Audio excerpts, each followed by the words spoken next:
Assalamualaikum warahmatullahi wabarakatuh. Perkenalkan, nama saya Nur Anissa dengan NIM 29023500041, Prodi Akuntansi, Fakultas Ekonomi dan Bisnis.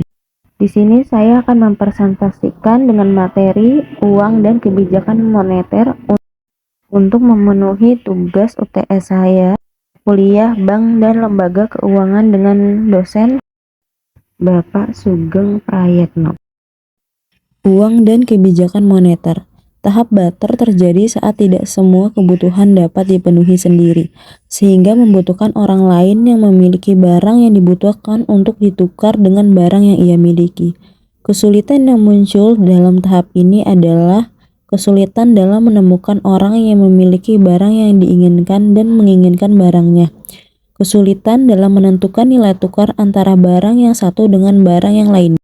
Salah satu perbaikan penting atas kesederhanaan dari bentuk awal barter adalah kecenderungan untuk memilih satu atau dua item dalam preferensi kepada orang lain, sehingga item yang lebih disukai cenderung diterima karena kualitas dan menjadi sebagai media pertukaran.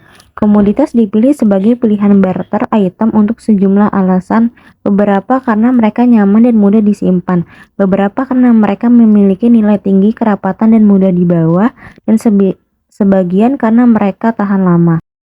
Sebagai contoh, pada saat sistem barter terjadi dan orang membutuhkan barang yang akan dimiliki, menyebabkan timbulnya tawar-menawar karena menyangkut dari segi kualitas masing-masing barang tersebut. Contohnya saat seseorang memiliki sekarung beras dan ingin menukarnya dengan sekendi anggur, maka di sini akan menimbulkan analisis yang menyangkut dari kualitas beras yang dimiliki, apakah termasuk kategori baik, sedang, atau rendah. Dan begitu pula sebaliknya pada minuman anggur tersebut, sehingga hal seperti ini menyebabkan proses transaksi yang terjadi sangat rumit dan tidak ada aturan yang pasti.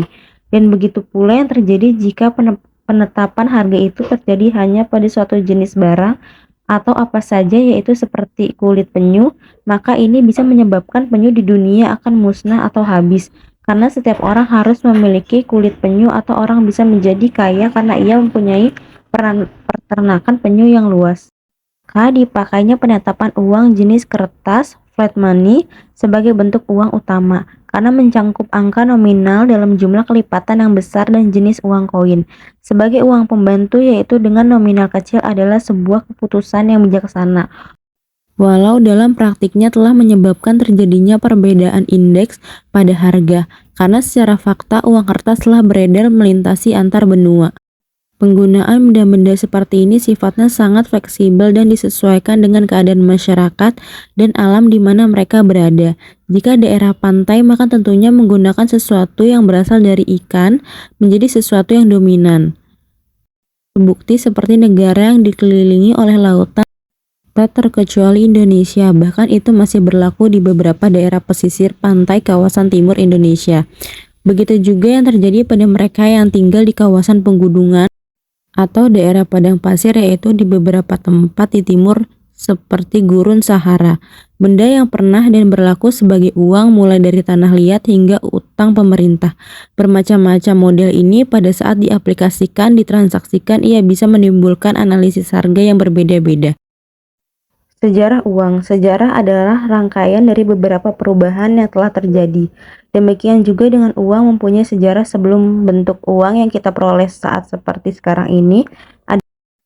Adapun tahapan-tahapannya adalah: 1. Tahap sebelum barter. Tahap ini ditandai dengan sebelum adanya transaksi antar manusia, karena apa yang dihasilkan langsung dipergunakan untuk memenuhi kebutuhan sendiri. Yang kedua, tahap barter. Ada beberapa benda yang pernah dijadikan sebagai alat pembayaran barter system dalam setiap transaksi yang pernah berlaku di dunia ini. Yang keempat, tahap penggunaan uang barang. Adanya kesulitan pada tahap barter mendorong masyarakat mencari alternatif lain dalam melakukan tukar-menukar barang, yakni dengan menetapkan beberapa barang atau benda sebagai alat tukar. Barang atau benda yang dipilih biasanya memiliki nilai yang tinggi, berkekuatan magis, dan merupakan barang kebutuhan sehari-hari. Misalkan garam sebagai alat tukar masyarakat Roma pada zaman dahulu. Penggunaan barang atau benda sebagai alat tukar juga masih menimbulkan masalah, antara lain tidak memiliki pecahan, hanya berlaku pada daerah tertentu saja, dan mudah rusak dan tidak tahan lama. Sistem barter tidak lagi efektif diterapkan. Ada beberapa alasan yang dapat dikemukakan mengapa sistem barter tidak tepat lagi diterapkan, yaitu yang pertama, terlalu berat membawa barang untuk menukarnya dengan barang. Contohnya, 1 ekor kambing ditukar dengan 4 karung beras. Yang kedua, tidak bisa dijamin barang yang ditukar sama kualitasnya dengan barang yang diinginkan, dan membutuhkan waktu yang lama untuk ditukar dengan 5 karung alpukat, di mana bisa saja ada beberapa alpukat yang tidak berkualitas dan tidak mungkin diperiksa satu persatu karena membutuhkan waktu yang lama. Yang ketiga, lebih praktis mempergunakan uang dan memperkukukannya jauh lebih cepat dan mudah, terutama pada saat ingin dilakukan. Yang keempat, konsep bisnis pada era sekarang ini adalah time is money, waktu adalah uang. Jadi publik menginginkan keefektifan dalam penggunaan waktu, termasuk dipakainya ATM, kredit card, dan pembayaran via internet, di mana semua ini tidak dilakukan dengan membawa uang cash, namun cukup transfer antar nomor rekening. Yang kelima, sistem imbal beli secara barter hanya bisa terjadi apabila dilakukan oleh organisasi yang besar dan memiliki perangkat pengawasan dan aturan kesepakatan yang jelas. Contohnya imbal beli antara Indonesia dan Afrika, yaitu Indonesia memiliki produk cengkeh yang berlimpah dan Afrika Selatan memiliki produk kapas yang banyak, sehingga cengkeh dan kapas tersebut saling ditukarkan dengan sistem jual beli barter, namun melibatkan pihak terkait untuk mengawasi jalannya sistem imbal beli tersebut dengan tujuan untuk menghindari terjadinya kesalahan pembelian barang yang tidak sesuai dengan keinginan. Alasan suatu negara meninggalkan sistem uang emas dan perak. Menurut Ahmad Hassan, ada 3 faktor yang mempengaruhi dan mendorong negara-negara di dunia meninggalkan sistem uang tambang emas dan perak dan menggantikannya dengan sistem uang kertas, yaitu yang pertama adalah faktor militer, di mana pada saat Perang Dunia ke-1 pada tahun 1914 telah mendorong sebagian besar negara untuk mempersiapkan cadangan emas dan perak untuk keperluan dan peralatan perang. Yang kedua, faktor politis. Dalam persoalan politik ini terjadi pada masa itu di mana negara penjajah yang menguasai jalannya telah memberlakukan mata uang negaranya ke negara jajahannya. Seperti Inggris menguasai Mesir, pada mata uang emas yang telah berlaku selama ini berubah menjadi pound sterling kertas, sehingga menyebabkan sistem moneter di Mesir tergantung pada pound sterling Inggris, dan begitu juga terjadi pada saat Belanda menjajah Nusantara ini yang menerapkan mata uang golden sebagai alat bayar yang sah dalam transaksi di pasaran. Yang ketujuh, tahap penggunaan uang kertas. Sebelum keberadaan dan fungsi uang kertas seperti sekarang ini, dahulu uang kertas yang ada keberadaannya dijamin oleh logam mulia. Penggunaan uang kertas dirasa lebih memudahkan transaksi karena sifat fisiknya mendukung sebagai alat tukar. Yang kedelapan, tahap penggunaan uang elektronik. Seiring dengan kemajuan teknologi, khususnya teknologi informasi, mulailah berkembang uang elektronik, di mana untuk menyelesaikan transaksi ekonomi, pihak yang melakukan transaksi tidak perlu membawa uang tunai, namun cukup dengan melakukan pembayaran melalui kartu kredit, transfer, atau rekening, yang dengan ini bahkan telah dilakukan melalui internet, serta SMS dan telepon seluler. Sejarah uang Indonesia. Pada awal kemerdekaan, keadaan ekonomi di Indonesia pada awal kemerdekaan ditandai dengan hiperinflasi akibat peredaran beberapa mata uang yang tidak terkendali. Sementara pemerintah Republik Indonesia belum memiliki mata uang. Ada 3 mata uang yang dinyatakan berlaku oleh pemerintah RI pada tanggal 1 Oktober 1945, yaitu mata uang Jepang, mata uang Hindia Belanda, dan mata uang The Javaanse Bank. Untuk mengatur nilai tukar ori dengan valuta asing yang ada di Indonesia, pemerintah RI pada tanggal 1 November 1946 mengubah Yayasan Pusat Bank Pemimpin Margono Djoko menjadi Bank Negara Indonesia, yaitu BNI. Beberapa bulan sebelumnya, pemerintah juga telah mengubah Bank Pemerintah Penduduk Jepang Sonim Ginko menjadi BRI atau Bank Rakyat Indonesia. dan Kyokin Kyoko menjadi kantor tabungan pos yang berubah nama pada Juni 1949 menjadi Bank Tabungan Pos dan akhirnya di tahun 1995 menjadi Bank Tabungan Negara. Semua bank ini berfungsi sebagai bank umum yang dijalankan oleh pemerintah RI. Fungsi utamanya adalah menghimpun dan menyalurkan dana masyarakat serta pemberi jasa di dalam lalu lintas pembayaran. Fungsi uang. Secara umum, uang memiliki fungsi sebagai perantara untuk pertukaran barang dengan barang, juga untuk menghindarkan perdagangan dengan cara barter. Secara lebih rinci, fungsi uang dibedakan menjadi dua, yaitu fungsi asli dan fungsi turunan. Fungsi asli uang ada tiga, yaitu sebagai alat tukar, sebagai satuan hitung, dan sebagai penyimpan nilai. Uang berfungsi sebagai alat tukar dan medium of change yang dapat mempermudah pertukaran. Orang yang akan melakukan pertukaran tidak perlu menukarkan dengan barang, tetapi cukup menggunakan uang sebagai alat tukar. Kesulitan-kesulitan pertukaran dengan cara barter dapat diatasi dengan pertukaran uang. Uang juga berfungsi sebagai satuan hitung unit of account, yaitu dikarenakan uang dapat digunakan untuk menunjukkan nilai berbagai macam barang atau jasa yang diperlukan dan diperjualbelikan.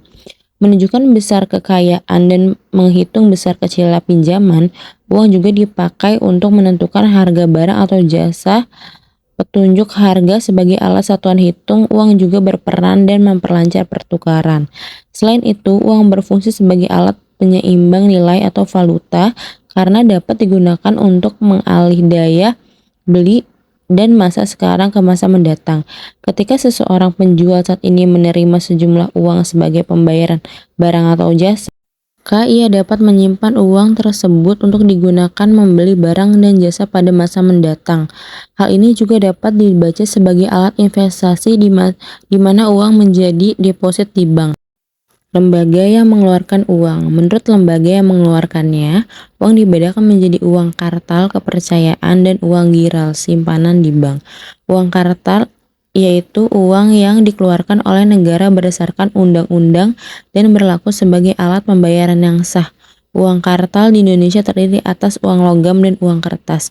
Uang giral yaitu dana yang disimpan pada koran di bank umum yang sewaktu-waktu dapat digunakan untuk melakukan pembayaran dengan perantara cek, bilet giro, atau perintah membayar.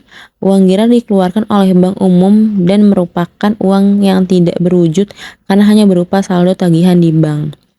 Hanya berlaku pada daerah tertentu saja. Kesulitan dalam hal penyimpanan dan pengangkutan, mudah rusak dan tidak tahan lama. Jenis uang. Uang yang beredar dalam masyarakat dapat dibedakan dalam dua jenis, yaitu uang kartal adalah alat bayar yang sah dan wajib digunakan oleh masyarakat dalam melakukan transaksi jual beli sehari-hari. Yang kedua adalah uang giral, adalah uang yang dimiliki masyarakat dalam bentuk simpanan deposit yang dapat ditarik sesuai kebutuhan. Uang ini hanya beredar di kalangan tertentu saja, sehingga masyarakat mempunyai hak untuk menolak jika ia tidak mau barang atau jasa yang diberikannya dibayar dengan uang ini. Untuk menarik uang giral, orang yang menggunakan cek. Definisi uang. Uang adalah satuan nilai yang dijadikan sebagai alat transaksi dalam setiap pembayaran di masyarakat, di mana pada uang tersebut tercantum nilai nominal penerbit serta ketentuan lainnya. Dalam perkembangan yang begitu pesat pada era sekarang, uang bukan hanya dilihat sebagai alat transaksi, namun juga lebih dari itu, yaitu sebagai kekayaan atau status. Mereka yang memiliki jumlah uang yang banyak akan menggambarkan kemakmuran finansial yang lebih tinggi. Contohnya menerima gaji per bulan dalam jumlah yang tinggi dan memiliki deposito dan tabungan di bank dalam jumlah yang banyak. Yang kedua, sebagai alat pengumpul kekayaan. Uang saat ini dapat dipakai untuk membeli berbagai kebutuhan dan keperluan baik dalam bentuk barang maupun jasa. Contohnya membeli rumah, tanah, mobil, gedung, pesawat, kapal laut, dan sebagainya. Arti penting uang dalam perekonomian. Arti penting uang dalam perekonomian yaitu 1. Arti penting uang dalam produksi. Produsen memproduksi dan menjual barang dan jasanya sehingga memperoleh keuntungan dalam bentuk uang pada investasi kapitalnya. Bila keuntungan yang diperoleh ditanamkan kembali untuk menambah pabrik atau peralatan baru, maka investasi ini akan menguntungkan bagi masyarakat karena bertambahnya aliran barang dan jasa yang dapat dikonsumsi oleh masyarakat. Yang kedua, arti penting uang dalam pertukaran dan konsumsi. Melalui keberadaan uang yang diterima secara umum sebagai alat penukaran barang dan jasa, maka aliran barang dan jasa dari produsen ke konsumen semakin lancar. Kelancaran pada sistem pertukaran uang ini meningkatkan standar hidup masyarakat.